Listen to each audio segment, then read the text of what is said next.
गुरुर्ब्रह्मा गुरुर्विष्णु गुरुर्देवो महेश्वरः गुरुः साक्षात् परब्रह्म तस्मै श्री गुरवे नमः। नमः कुञ्जविहारिण्यै नमः कुञ्जविहारिणे स्वामी श्री हरिदासाय गुरुणां गुरवे नमः।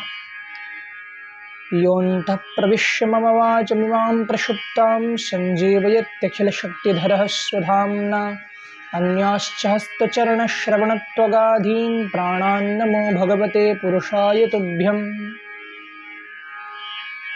निगमकल्पतरोर्गलितं फलं शुकमुखादमृतद्रमसंयुतं पिबत भागवतं रसमालयं मुहुरहो रसिका भुवि भावुकाः।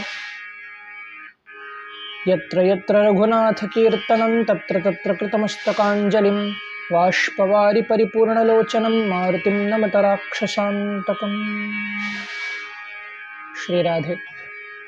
भागवतम रसमालयम के इस कड़ी में आप सबका मैं स्वागत करता हूँ। आप सब वैष्णवों को मैं वंदन करता हूँ, नमन करता हूँ।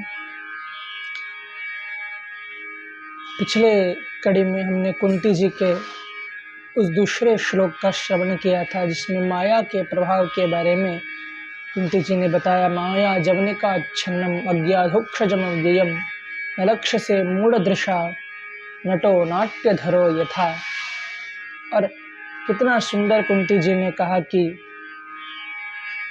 प्रभु तो हमको कठपुतली की तरह, खेल की तरह हमको नचाते, करने वाले तो सब प्रभु हैं और जो मूढ़ हैं वो ऐसे समझते हैं कि मैं ही सब कुछ करता, मैं ही करता, लेकिन करने वाले तो प्रभु।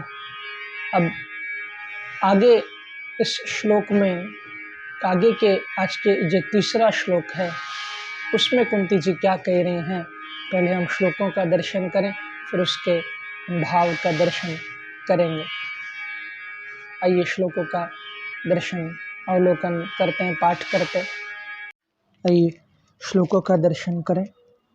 पहले दो श्लोक पिछले दो कड़ियों के पाठ करेंगे, फिर आज का श्लोक दर्शन करते। कुंती उवाच नमस्ते पुरुषं त्वाद्यम् ईश्वरं प्रकृतेः परम् अलक्ष्यं सर्वभूतानां अन्तर्बहिरवस्थितं मायाजवनिकाच्छन्नम् अज्ञाधोक्षजमव्ययम् न लक्ष्यसे मूढ़दृशा नटो नाट्यधरो यथा। इस बार का श्लोक। तथा परमहंसानां मुनीनाममलात्मनां भक्तियोगविधानार्थं कथं पश्येम हि स्त्रियः। तथा परमहंसानां मुनीनाममलात्मनां भक्तियोगविधानार्थं कथं पश्येम हि स्त्रियः। तथा परमहंसानां मुनीनाम् अमलात्मनां भक्तियोगविधानार्थं कथं पश्येम हि स्त्रियः। तथा परमहंसानां मुनीनाममलात्मनां भक्तियोगविधानार्थं कथं पश्येम हि स्त्रियः। तो इस बार का जो श्लोक ने अभी पाठ किया, श्रवण किया, कहती हैं कुंती महारानी कि जो ज्ञानी जन हैं, जो अमलात्मा विमलात्मा संत हैं, वो प्रभु आपको भक्ति योग से आपको प्रसन्न करते हैं, आपको बड़े बड़े उन भक्ति के मार्ग से आपको प्रसन्न करते हैं। वो परमहंस तथा परमहंसानां मुनीनाम अमलात्मनाम तो पिछली बार जो हमने श्रवण किया था, जैसे आप एक कठपुतली का खेल दिखाते हो तो आपके ये जो कठपुतली हैं वो आपको कैसे मनाते हैं, वो कुंती जी बता रही हैं कि कुछ कठपुतलियाँ जो हैं वो आपको भक्ति योग से मनाते हैं। जो परमहंस हैं, जो ऋषि हैं, जो मुनि हैं, जो ज्ञानी जन हैं, वो आपको भक्ति योग से आपको मनाते हैं। लेकिन प्रभु कुंती जी कह रही हैं यहाँ कि भक्ति योग विधानार्थम कथम पश्येम हि स्त्रियः। वो तो आपको भक्ति योग से प्रभु आपको देखने में समर्थ है, लेकिन हम स्त्रियां आपको कैसे जान सकती हैं, आपको कैसे देख सकती हैं। यहाँ कोई कुंती जी ने ऐसा नहीं कहा कि स्त्रियां बहुत गौण हैं या वो पुरुष, स्त्री पुरुष का यहाँ विवरण नहीं है। यहाँ कुंती जी बस इतना, क्योंकि स्त्रियां जो हैं स्वभाव से थोड़ी भोली होती। आप कोई भी धार्मिक अनुष्ठान में आप जाओ, कोई धार्मिक क्रिया में आप जाओ, यदि सत संस्कार वाली स्त्रियां होंगी तो आपको स्त्रियां ही ज़्यादा वहाँ दिखेंगी, क्योंकि पुरुष थोड़ा तर्क वितर्क करते हैं, क्यों जाना है, कैसे जाना है, किस लिए जाना है, इतना पैसा खर्च होगा। लेकिन स्त्रियों को वो फर्क नहीं पड़ता, वो सीधे ठाकुर जी हैं, भगवान हैं, तो उस अनुष्ठान में हम जाएंगे। वो सिर्फ बिहारी जी को मनाने के लिए जाती है। तो यही यहाँ कुंती जी कह रही हैं कि हम तो इतने ज्ञानी नहीं हैं, इतने परमहंस तो इतने हम नहीं हैं, हम तो केवल भोली भाली स्त्रियां हैं, तो हम आपको कैसे जान सकते हैं प्रभु, आप बताओ ना, मार्ग तो बताओ। तो इस श्लोक का अभिप्राय यही है कि आप जितने हो सके आप भोले हो जाओ।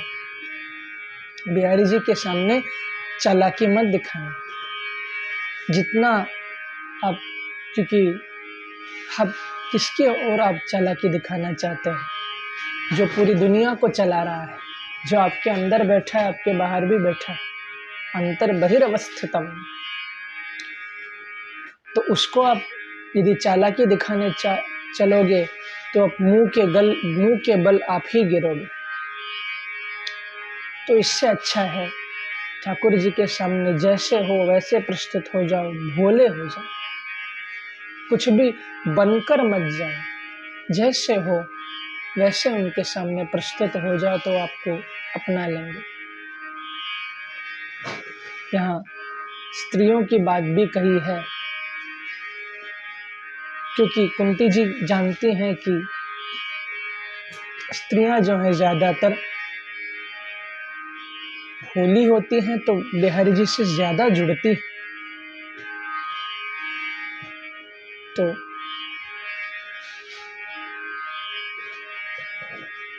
जैसे रुक्मिणी जी भी आपको मालूम है, श्री भीष्मक जी अपनी पुत्री को 5 वर्ष की अवस्था संग ले जाया करते। केवल स्त्री पुरुष की बात नहीं है, छोटे बच्चे के घर में कितनी भी अवस्था हो, उनको सत्संग में, उनको अच्छे जगह पर मंदिर में सत्संग जरूर ले जाया करिए और अपने संस्कृति के बारे में उनको पहचान कराइए। तभी इस अंदर अपने भक्ति को, अपने दया को, प्रेम का वो सृजन अंदर। यदि हम उनको भक्ति से, उनको ठाकुर जी की सेवा से, उनकी कथा से दूर कर देंगे तो याद रखना एक दिन वो हालत हो जाएगी कि आपको फिर रोना पड़ेगा, आपको फिर उनसे दूर होना पड़ेगा। कुछ संकेत से मैं ये बात बोल रहा हूँ, आप संकेत समझ लेना। तो बच्चों को पहले ही, क्योंकि प्रहलाद जी ने भी तो कहा था कौमारेत आति प्राग, कौमार अवस्था से 5 वर्ष की अवस्था से ही बच्चों को सत्संग में जाना चाहिए। भगवत भक्ति करनी चाहिए, तो बच्चों को आप सत्संग में ले जाओ, अपनी संस्कृति से उनको अवगत करा, उनके प्रश्नों का उत्तर यदि आपको नहीं आता तो कोई किसी संत के पास जाकर के, क्योंकि उनके अंदर जिज्ञासा होती, तो इस जिज्ञासा को आप पूरा कर, उसको नज़रअंदाज मत करो। आप भी जानो, उनको भी समझाओ कि क्यों हमारी सनातन संस्कृति क्या है, हम क्यों ये सब पूजा करते हैं, क्यों हम अपने ये व्रत हैं, क्यों इसके पीछे साइंटिफिक क्या कारण है। क्योंकि हमारा जो सनातन धर्म है ये पूरी तरह वैज्ञानिक है, साइंटिफिक है, इसमें कोई भी अवैज्ञानिक तत्व नहीं है। तो उसको आप पहले स्वयं जानो संतों से, और फिर बच्चों को भी समझाओ, तब वो अपनी संस्कृति की ओर खुद भी बढ़ेंगे और अपने सहपाठियों को भी आगे बढ़ाएंगे। तो ऐसे संस्कार हम अपने बच्चों को, चाहे स्त्री हो चाहे पुरुष हो, हम दें और उनको एक सुसंस्कृत भारत की ओर हम उनको ले जाए, क्योंकि भविष्य तो वही है, उनको ही आगे इस देश में रहना है, इस भारत की गौरव को बढ़ाना है, इस भारत के यश को, इसकी संस्कृति जो हमारी सनातन धर्म है उसको आगे बढ़ाना। तो इनको अपने ठाकुर जी से, बिहारी जी से, कथा से, संतों से, जो सच्चे संत हों, जो बिहारी से जोड़ते हैं, ऐसे संतों से उनको ज़रूर आप कथा सुनवाओ, उनको सत्संग करवाओ और इस भारत के यश को आप आगे बढ़ाओ। बस इतना कह करके फिर आज की कड़ी को मैं विश्राम देता हूँ। फिर अगली कड़ी में हम कुंती जी की आगे जो स्तुति है उसको सुनेंगे, श्रवण करेंगे। श्री राधे, श्री राधे, श्री राधे।